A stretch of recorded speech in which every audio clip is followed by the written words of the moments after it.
This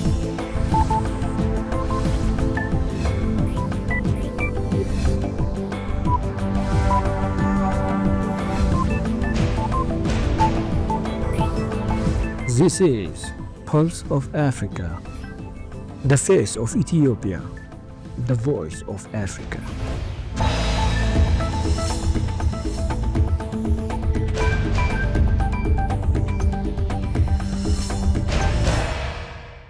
Hello viewers, you're watching Pulse of Africa. I'm Gamachisa Mandida for the main news. First, our top stories for today. Ethiopia inaugurates Ogaden Liquified Natural Gas Project. West Africa launches Africa Water Center to tackle drought. India and China to resume direct flights after 5-year freeze. Ethiopia inaugurated the first phase of the Ogaden Liquified Natural Gas Project with an annual production capacity of 111 million litres in Kalub, Somali region of Ethiopia. In Kalub, Somali region, we inaugurate the first phase of the Ogaden Liquified Natural Gas Project with an annual production capacity of 111 million litres, Prime Minister Abiy Ahmed said. At the same time, we launched the second phase, which will add a capacity of 1.33 billion litres per year, he added. Beyond liquefied natural gas, this facility also contributes significantly to energy generation with a production capacity of 1,000 megawatts, the Prime Minister pointed out. Importantly, the plant is not just a gas facility, Abiy said, adding it serves as a cornerstone of our food sovereignty efforts by providing essential input for fertilizer production, he added. According to Prime Minister Abiy, the project also supplies critical resources for the energy and crypto mining initiatives.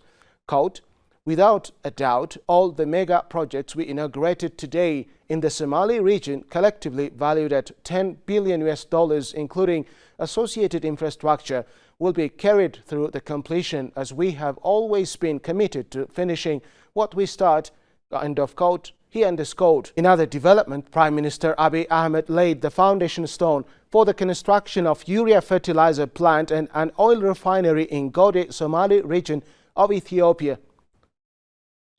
The Common Market for Eastern and Southern Africa, COMESA, has introduced an electronic certificate of origin system in Kenya to digitize trade procedures, reduce costs and ease intra-regional trade. COMESA Trade Director Christopher Onyango said the system will streamline customs clearance, cut red tape and replace manual certificates, enabling faster processing at border points. Goods from COMESA member states will also qualify for preferential tariffs under the system. Kenya joins Eswatini, Malawi, Zambia and Zimbabwe in rolling out the platform, which allows real-time application, issuance, exchange and verification of certificates across member states. Officials say the system will reduce bureaucracy and speed up cross-border trade in the region. A two-day high-level forum on defying drought D2 in Burkina Faso concluded with a commitment to strengthen drought resilience across West Africa. Policymakers from Sahelian countries, joined by experts from Morocco, Brazil and development partners, discussed coordinated solutions to reduce drought-related losses amid climate change and population pressures. A key outcome was a memorandum of understanding establishing the Africa Water Center (AWC), which will serve as a regional hub for innovation, knowledge exchange and capacity building in the water sector. The AWC aims to support early warning systems, water planning and drought management to mitigate climate risks and enhance regional resilience. President Austin Archange Touadera has officially submitted his candidacy for re-election in polls set for December 28, 2025. His ruling United Hearts movement filed the documents at the National Election Authority in Bangui, it was indicated. Touadera, first elected in 2016, is running for a third term under a new constitution passed in 2023 that permits him to do so. The deadline for candidacies is October 11, with presidential, parliamentary, regional and local elections scheduled the same day. In other news, India and China will restart direct passenger flights this month, ending a 5-year suspension that began after deadly border clashes in 2020. India's Foreign Ministry confirmed the move on Thursday, calling it a step toward, quote, gradual normalization of bilateral exchanges, end of quote.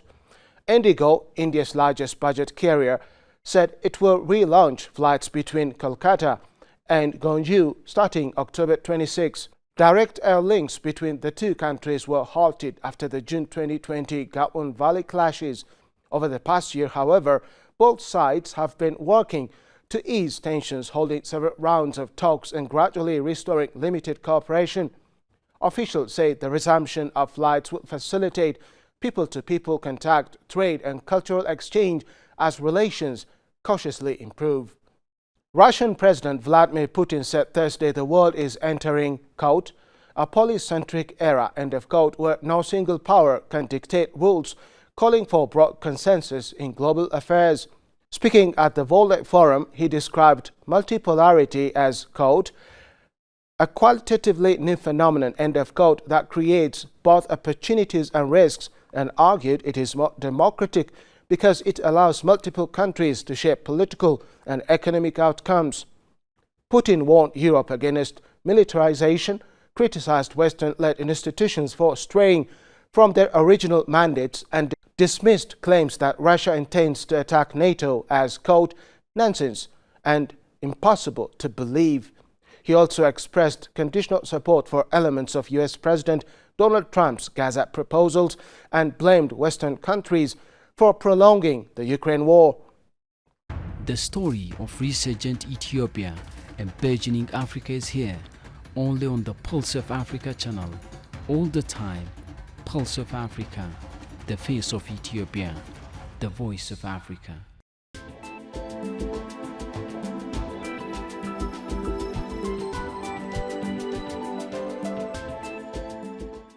Now to business news. Mozambique President Daniel Chapo announced Thursday that conditions have been made for French energy company Total Energies to lift force majeure on its $20 billion liquefied natural gas LNG project. Total Energies halted work in 2021 after an Islamist militant attack. The 13 million ton per year project is now expected to come online in 2029, about 5 years later than initially planned. Quote, conditions are met for the lifting of force majeure and we await the pronouncement of the concession holder shortly, end of quote, Chapo said during a ceremony with Italian firm Eni and partners finalizing investment on another gas project. The LNG mega project offers the company a chance to close the gap with rival Shell amid rising global gas demand and Western efforts to reduce reliance on Russian gas. Brazil is set to overtake Vietnam as the world's largest Robusta coffee producer, supported by climate-resilient crops and rising global demand, according to a Rabobank report released Thursday. Robusta output in Brazil is projected to reach 24.7 million 60-kilogram bags in 2025, up from 19 million in 2020, while Vietnam is expected to produce around 30 million bags in 2025-26. Robusta's heat, drought and disease resilience, coupled with irrigation now covering 71% of Brazil's fields, makes it increasingly attractive amid climate pressures. High yields, nearly 170% higher per hectare than Arabica, offset planting costs of $15,700 per hectare, with payback expected in about 4 years. Expansion onto 28 million hectares of degraded pasture land could boost production without deforestation. Before concluding, let us provide you with the latest updates on global commodities prices.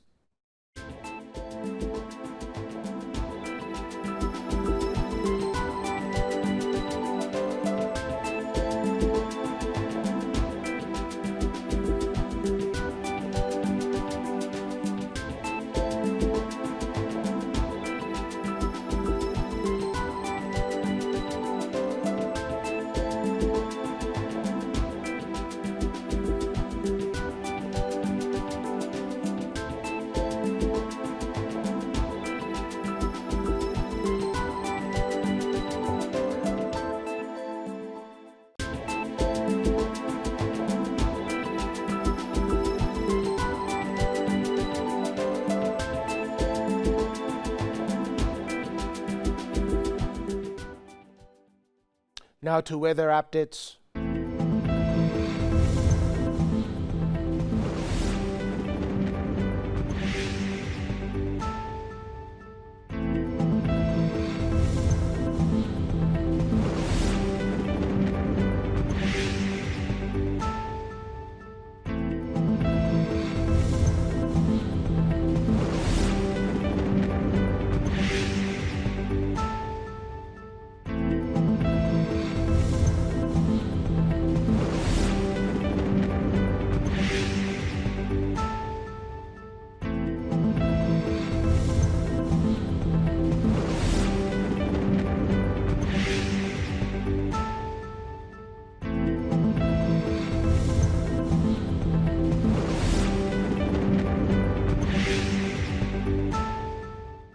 That's all for today, and thanks for watching Pulse of Africa.